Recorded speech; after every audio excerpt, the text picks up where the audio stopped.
Across the Wide Dark Sea by Jean Van Leeuwen.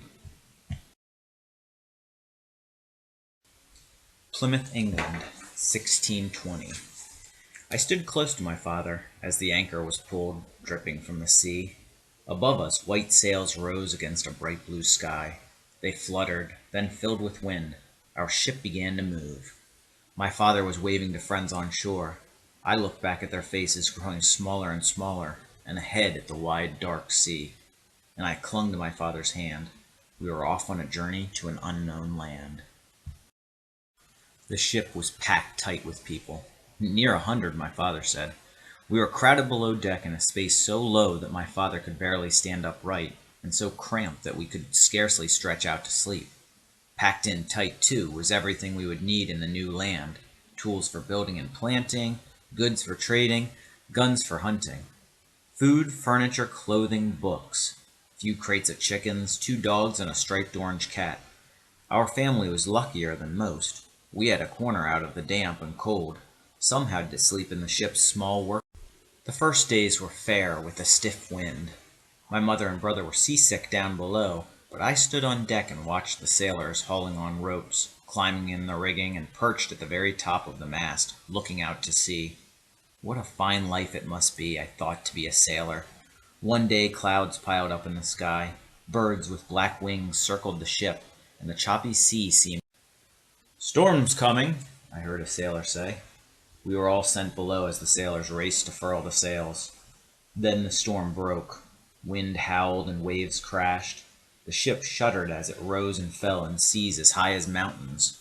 Some people were crying, others praying. I huddled next to my father, afraid in the dark. How could a ship so small and helpless ever cross the vast ocean? The sun came out. We walked on deck and dried our clothes.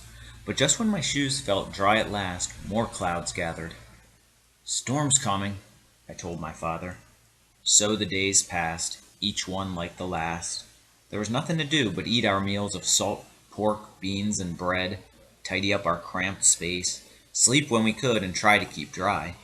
When it was not too stormy, we climbed on deck to stretch our legs, but even then we had to keep out of the sailors' way. How I longed to run and jump and climb! Once, during a storm, a man was swept overboard. Reaching out with desperate hands, he caught hold of a rope and clung to it. Down he went under the raging, foaming water. Then, miraculously, up he came. Sailors rushed to the side of the ship, hauling on the rope. They brought him in close and with a boat hook plucked him out of the sea, and his life was saved. Storm followed storm. The pounding of wind and waves caused one of the main beams to crack, and our ship began to leak. Worried, the men gathered in the captain's cabin to talk of what to do. Could our ship survive another storm, or must we turn back? They talked for 2 days, but could not agree. Then someone thought of the iron jack for raising houses that they were taking to the new land. Using it to lift the cracked beam, the sailors set a new post underneath, tight and firm, and patched all the leaks. And our ship sailed on. For 6 weeks we had traveled, and still there was no land in sight. Now we were always cold and wet. Water seeping in from above put out my mother's cooking fire, and there was nothing to eat but hard, dry biscuits and cheese. My brother was sick, and many others too. And some began to ask why we had left our safe homes to go on this endless journey to an unknown land. Why? I also asked the question of my father that night. "We are searching for a place to live where we can worship God in our own way," he said quietly. "It is this freedom we seek in a new land, and I have faith that we will find it." Looking at my father, so calm and sure, suddenly I too had faith that we would find it. Still, the wide dark sea went on and on.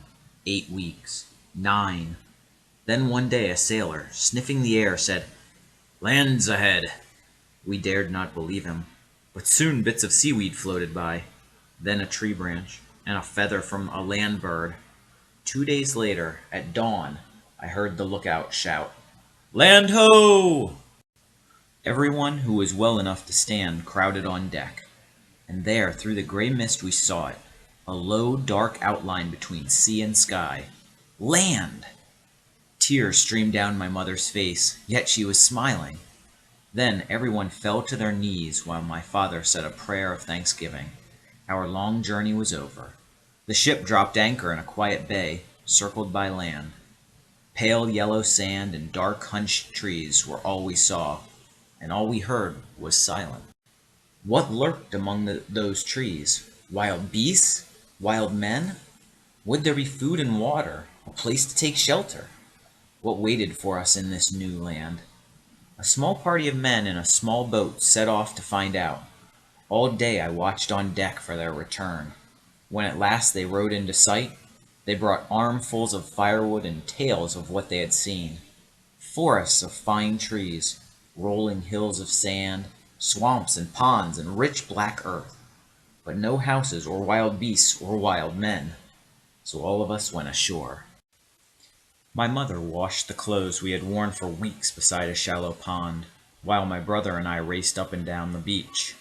We watched whales spouting in the sparkling blue bay and helped search for firewood, and we found clams and mussels, the first fresh food we had tasted in 2 months. I ate so many I was sick. Day after day the small party set out from the ship, looking for just the right place to build our settlement. The days grew cold, snowflakes danced in the wind. The cold and damp made many sick again. Drawing his coat tightly around him, my father looked worried. "We must find a place," he said, "before winter comes." One afternoon the weary men returned with good news. They had found the right spot at last. When my father saw it, he smiled. It was high on a hill, with a safe harbor and fields cleared for planting and brooks running with sweet water.